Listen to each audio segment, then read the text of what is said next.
நாட்டாமை பஞ்சாட்சரம் ரங்கசாமி பிள்ளையாக தோன்றி திரையில் விஜயகுமாராக வலம் வருபவர். தமிழ்நாடு மாநில திரைப்பட விருதுகளை அள்ளிச் சென்றவர். சினிமா எக்ஸ்பிரஸ் விருது உட்பட விருதுகளின் நாயகராக திகழக்கூடியவர். இவர் குழந்தை வயதில் ஏற்ற முதல் வேடமே உருவாய் அருவாய் உலகாய் இலகாய் மறுவாய் மலராய் மணியாய் ஒளியாய் கருவாய் உயிராய் கதியாய் விதியாய் குருவாய் வருவாய் அருவாய் குகனே என்று தமிழ் கடவுள் முருகனுடைய வேடத்தை முதலாக ஏற்றவர். என்னடா இந்த மேடையிலே திருப்புகழ் ஒலிக்கிறதே என்று நீங்கள் கவலைப்பட வேண்டாம். என்றைக்கும் திமுக என்பது சாமி கும்பிடுவதற்கு எதிரான கட்சி இல்லை, கும்பிடுற சாமி என்பதற்கு எதிரான கட்சி என்பதை இந்த நேரத்தில் சொல்லிக்கொள்ள ஆசைப்படுகிறேன். 400க்கும் மேற்பட்ட படங்களில் நடித்தவர். இன்றைக்கும் தொலைக்காட்சி தொடர்களில் நடித்து பிஸியாகவும் திரைப்படங்களில் பிஸியான நடிகராக இருப்பவர். சிவாஜி கணேசனுக்கு பிறகு ஒரு பாசமலர் வரவில்லையே என்கிற ஏக்கத்தை கிழக்கு சீமையிலே தீர்த்து வைத்த நடிகர்.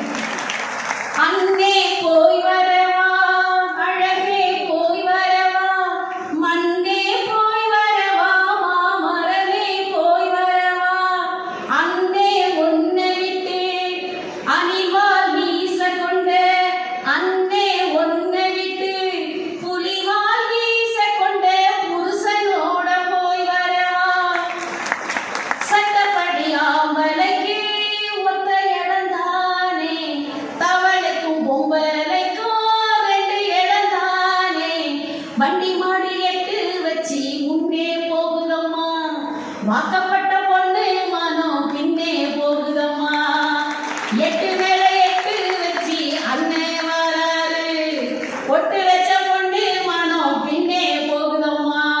வாருங்கள், உங்கள் புகழுரையை தாருங்கள் அண்ணன் விஜயகுமார் அவர்களே.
அண்ணனா இருந்தாலும் தம்பியா இருந்தாலும் அக்காளா இருந்தாலும் தங்கச்சியா இருந்தாலும் நியாயம் தான்டா, நியாயம்டா, நேர்மைடா, நீதிடா.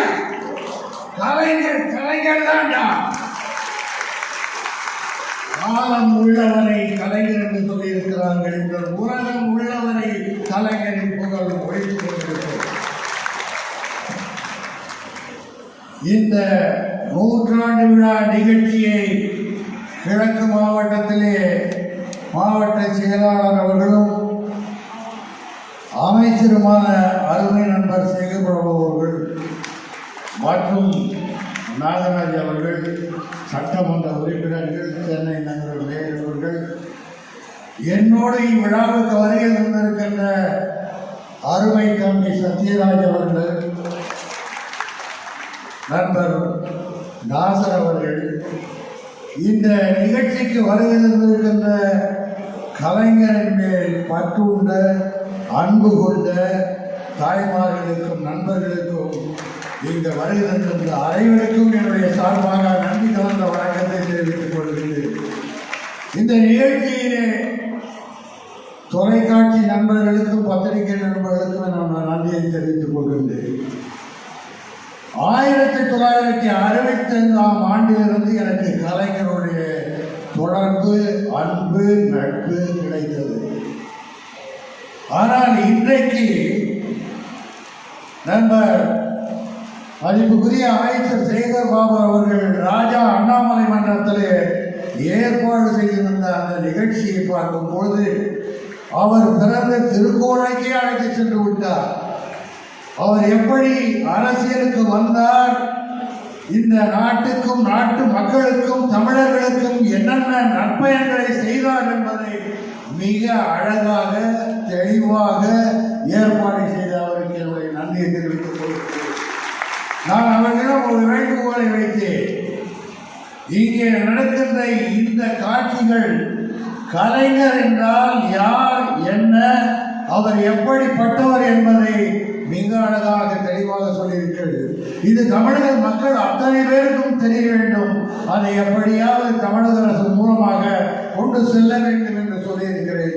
அந்த வேண்டுகோளை நம்முடைய தமிழக முதலமைச்சர் தளபதி அவர்கள் நிச்சயமாக செய்வார் என்ற நம்பிக்கை இருக்கிறது. அப்பாவுக்கு தப்பாவும் பிறந்திருக்கிறார் பிள்ளைன்னு சொல்லுவாங்க.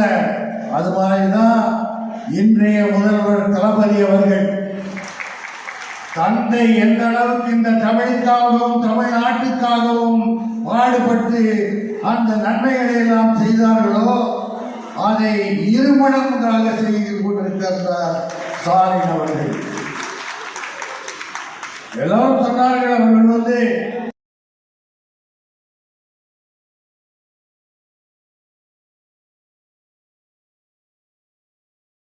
ஜமீன் குடும்பத்தில் பிறந்தவர். ஆனால் தன் சுய முயற்சியில் முன்னுக்கு வந்த ஒரு மாமனிதர், கலை மாமணி, தமிழ்நாடு திரைப்பட விருதுகள், டாக்டர் பட்டம் பெற்றவர், கலை சிகரம் விருது பெற்றவர், பிலிம்பேர் விருதுகள் பெற்றவர், சினிமா எக்ஸ்பிரஸ் விருது பெற்றவர், பெரியார் விருது பெற்றவர், விஜய் விருதுகள் பெற்றவர். எல்லாத்தையும் கடந்து ஆனந்த விகடன் விருது அவர் வாங்கியது வித்தியாசமாக வாங்கினாரே என்று தமிழ்நாட்டை திரும்பி பார்க்க வைத்தவர். ஒரு மிகப்பெரிய சாதனையாளரை கொண்டு உங்களுக்கு நாங்கள் விருது கொடுக்கிறோம் என்று ஆனந்த விகடன் சொன்னபோது இவர் சொன்னார், இல்லை, அந்த விருதை யாருடைய கரங்களால் நான் பெற ஆசைப்படுகிறேன் தெரியுமா? மே 17 ஈழ மக்களுக்கான அமைப்பின் ஒருங்கிணைப்பாளராக இருக்கக்கூடிய திருமுருகன் காந்தி அவர்களுடைய கரங்களாலும், ஆணவ கொலையிலே இருந்து மீண்டு வந்த அன்பு தங்கை கௌசல்யாவின் கரங்களாலும் அந்த விருது வாங்க நான் ஆசைப்படுகிறேன் என்று விருது வாங்கி அதன் மூலமாக தன்னுடைய தமிழ் இனப்பற்றையும் சமூக பற்றையும் வெளிப்படுத்திய ஒரு மிகப்பெரிய சமூக போராளி, புரட்சி தமிழன், இன முரசு, சமூக ஆர்வலர், என் கேரக்டரே புரிஞ்சிக்க மாட்டேங்கிறேம்மா என்று சொல்லக்கூடிய ஒரு மனிதர். தகடுன்னா தமிழ்நாட்டுக்கு தெரியும், தலைவர் தங்கமனோ ஊருக்கெல்லாம் புரியும். தகடு தகடு அன்பண்ணன் சத்யராஜ் இதை புகழ் உரையாற்ற வருகிறார்.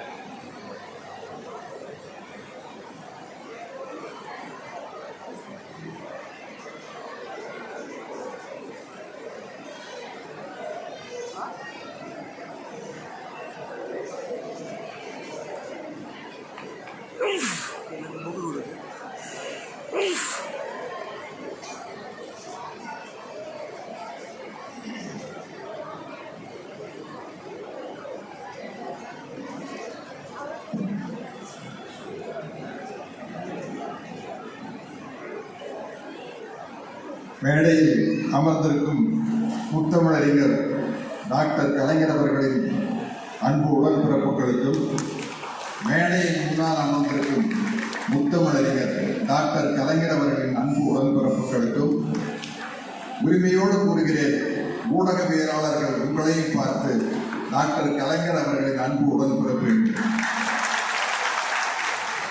என்ன பிரஸ் மீடியாவுக்கு தெரியும், நீங்க பேட்டி எடுக்க போனா கலைஞர் பேட்டி எடுக்கிறதுங்கிறது ஒரு கொண்டாட்டம். ஒரு திருவிழாக்கு போற மாதிரி இருக்கும். அதனால்தான் உரிமையோட உங்களையும் சேர்த்து சொன்னேன். காலம் உள்ளவரை கலைஞர். எனக்கு ஒரு நல்ல வாய்ப்பை ஏற்படுத்தி கொடுத்தாரு அறநிலையத்துறை அமைச்சர் அன்பு தம்பி சேகர் பாபு அவர்கள். என்னன்னா, போன தடவை நம்ம தமிழ்நாடு முதலமைச்சர் மாண்புமிகு மாண்புமிகு ஸ்டாலின் அவர்களுடைய பிறந்தநாள் விழாவில் என்னை கலந்துக்க கூப்பிட்டார். அப்ப பேசின பாடலாசிரியர் பா. விஜய் வந்து ஒன்று சொன்னார். இப்பொழுது தமிழ்நாட்டிற்குள் ஒரு மத புயல் வந்து கொண்டிருக்கிறது, அந்த மத புயலை தமிழ்நாட்டிற்குள் அனுமதிக்க கூடாது அப்படின்னு பா. விஜய் சொன்னார். நான் பேசும்போது சொன்னேன், உங்களுக்கு ஞாபகம் இருக்கும், தம்பி கவிஞர் விஜய் சொன்னாரு, ஒரு மத புயல் வந்து கொண்டிருக்கிறது தமிழ்நாட்டுக்குள்ளன்னு. அது வடநாட்டுக்காரங்களுக்கு தான் மத புயல், தமிழ்நாட்டை பொறுத்தவரை அது மட புயல். அதுக்கு எல்லாம் என்னென்னமோ மீம்ஸ் போட்டாங்க. போட்டு என்னுடைய நண்பர்கள் கூட சொன்னாங்க, ஏங்க நீங்க பாட்டுக்கு மட புயல்னு சொல்லிட்டீங்க, மறுபடியும் இதே மாதிரி அவங்க 350 சீட் 400 சீட் வந்தா என்னங்க பண்ணுவீங்க அப்படின்னாங்க. வர மாட்டாங்க, இந்த அளவுக்கு வந்ததே பெருசு. ஆனா கடிவாளம் இங்க இருக்குது. என்னன்னா, காலம் உள்ளவரை கலைஞர் அப்படிங்கிற இந்த தலைப்புல திரையாண்ட கலைஞர் நிலமாண்ட கலைஞர்னு எழுதப்பட்டிருக்குது. என்னுடைய அன்பு நண்பர் நாசர் சொன்னாரு, திரையாண்ட கலைஞர் அல்ல, திரையை ஆண்டு கொண்டிருக்கும் கலைஞர், நிலத்தை ஆண்டு கொண்டிருக்கும் கலைஞர் அப்படின்னு. ஏன்னா கலைஞருடைய தத்துவம் என்பது தந்தை பெரியார் காலத்தில் ஆரம்பிக்கப்பட்ட தத்துவம். இந்த உலகத்துல 2 தத்துவம் தான் இருக்குது. பிறப்பால் அனைவரும் சமம், மனிதர்கள் அனைவரும் சமம், பிறப்புக்கும் எல்லா உயிர்க்கும் அப்படிங்கிறது ஒரு தத்துவம். இல்ல பிறப்புலேயே உயர்ந்தவன், பிறப்புலேயே தாழ்ந்தவன், குறிப்பிட்ட ஜாதியில பிறந்தா வசந்தவங்க, குறிப்பிட்ட ஜாதியில பிறந்தா தாழ்ந்தவங்க, ஆம்பளையா பிறந்தா வசந்தவங்க, பொம்பளையா பிறந்தா தாழ்ந்தவங்க அப்படிங்கிற ஒரு சித்தாந்தம் இருக்குது. அப்படி கிடையாது, அனைவரும் சமம் அப்படிங்கிறது சித்தாந்தம். அந்த சித்தாந்தத்தின் பக்கம் தான் தந்தை பெரியார், பேரறிஞர் எல்லாம், முத்தமிழ் கலைஞர் எல்லாம் நிற்கிறாங்க. இது எது நியாயமான சித்தாந்தம் யோசிச்சு பாருங்க நீங்களே. ஒரு மத பிளவை ஏற்படுத்தி ஒருத்தருக்குள்ள ஒருத்தர் போட்டியை உருவாக்கி விட்டு ரொம்ப டேஞ்சரான விஷயம்னா இந்த மத வெறியையும் ஜாதி வெறியையும் தூண்டிப்படுறதுதான். அதிலிருந்து இந்த மனித சமுதாயத்தை மீட்டெடுக்கிறதுக்காக பாடுபட்டவர்கள் தான் தந்தை பெரியாரும், பேரறிஞர் அண்ணாவும், முத்தமிழறிஞர் கலைஞர் அவர்களும். அதுல கலைஞர் மிக அருமையாக இந்த சினிமா அப்படிங்கிற ஒரு மிகப்பெரிய மீடியாவை இந்த தத்துவங்களை முன்னெடுத்து செல்வதற்காக அவர் பயன்படுத்தி கொண்டார். அதுதான் பெரிய விஷயம். யாரா இருந்தாலும் எனக்கு தெரியும், விஜயகுமார் அண்ணனுக்கு, நண்பர் நாசருக்கு தெரியும். நம்ம ஒரு தொழில்னு போகலாம் அங்கே நம்ம காம்ப்ரமைஸ் பண்ணிருக்கோம். ஏன்னா நம்ம கொள்கைகளை சினிமாக்குள்ள கொண்டு கடைசி வரை காலம் தருவதுங்கிறது ரொம்ப ரொம்ப கஷ்டம். நானே என் கொள்கைக்கு முரண்பாடான எத்தனையோ படங்கள் நடிச்சிருக்கிறார். ஆனா கலைஞர் அவர்கள் தன்னுடைய வலிமையான பேனா, இன்னைக்கு நான் நடிச்ச ஒரு படம் வந்திருக்கு வெப்பன் அப்படின்ட்டு, நடுக்கத்துடன் ஒரு காப்பி டம்ளரை கொண்டு வந்தால் எழுதுவார். இந்த இயக்குனர் எனக்கு சொல்ல வேண்டிய அவசியமே கிடையாது. இதப்பா கலைஞர்கிட்ட இருந்து வந்தது, படிச்சிருந்தாலே போதும். நான் என்ன பண்ணணும், ஏது பண்ணணும், எல்லாத்துலயும் ஒரு தெளிவா உட்கார்ந்து எழுதணும்.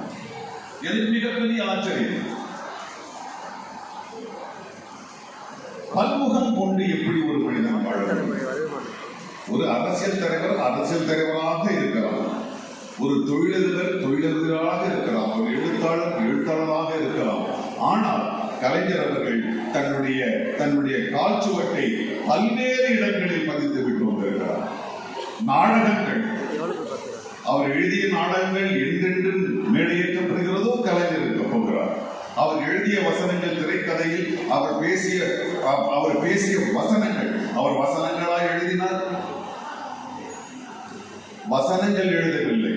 தனக்கு எழுதுறனாக பொறுப்பாக இருக்கின்ற தன்னுடைய சமூக கடமைகளை சார்ந்த கருத்துக்களை தான் அவர் சொன்னார். அந்த கருத்துக்கள் சொல்கின்ற வரையில் அதுவை, ஏன்னா இன்னைக்கு டிஜிட்டல் டெக்னாலஜி வந்துருச்சு. இன்னைக்கு இந்த நிகழ்வு நடக்குதுன்னா இப்ப இருக்கிற தொழில்நுட்பத்துல இன்னும் 200-300 ஆண்டுகள் கடந்தாலும் 7ஆம் தேதி இந்த இடத்துல சேகர் பாபு வடிவமைத்த இந்த நிகழ்வு என்னன்னா அப்படி தட்டா வந்து அதெல்லாம் இருக்கும் போது கலைஞருடைய படங்கள், கலைஞருடைய எழுத்துக்கள், கலைஞருடைய பாடல்கள் எல்லாம் இருக்கின்ற பொழுது அம்மாமனிதன் காலம் உள்ளவரை இருந்துதானே ஆகும். ஆக அவர் வாழ்ந்த காலகட்டத்தில் அவர் போட்ட திட்டங்களில் என் வாழ்க்கையில் முன்னேறி அவருடைய வசனங்களை பேசி இருந்தேன் என்கின்ற பெருமையோடு இந்த மேடையில் நான் அமர்கின்றேன். அவருக்கு வயதில்லை, உங்கள் எல்லோருக்கும் இருக்கும். எனக்கும் ஒரு 6 வயது கடந்திருக்கலாமே அப்படி என்று தோன்றிருக்கும். அவர் எண்களுக்கு அப்பாற்பட்டவர். அப்படித்தான் நான் பார்க்கின்றேன். 100 அல்ல, 200 அல்ல, 300 அல்ல, 1000 வருடங்கள் ஆனாலும் அவர் காலம் உள்ளவரை நம்முடைய மனதிலே இருந்து கொண்டிருப்பார். நாம் கற்றுக் கொடுக்கின்ற, நாம் உருவாக்குகின்ற அடுத்த தலைமுறையிலும் அவர் இருப்பார். அதை இருக்க வைக்க செய்ய வேண்டிய கடமை நமக்கு இருக்கிறது என்று சொல்லி நான் என்னுடைய உரையை முடிக்கிறேன். மீண்டும் உங்கள் எல்லோரையும்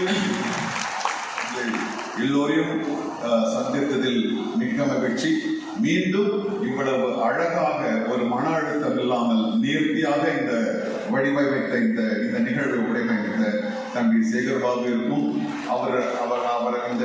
அவரோடு பயணித்த அவருடைய நண்பர்கள், தோழர்கள் எல்லோவற்றிற்கும் என்னுடைய நன்றி கூறி அமைகிறேன். நன்றி.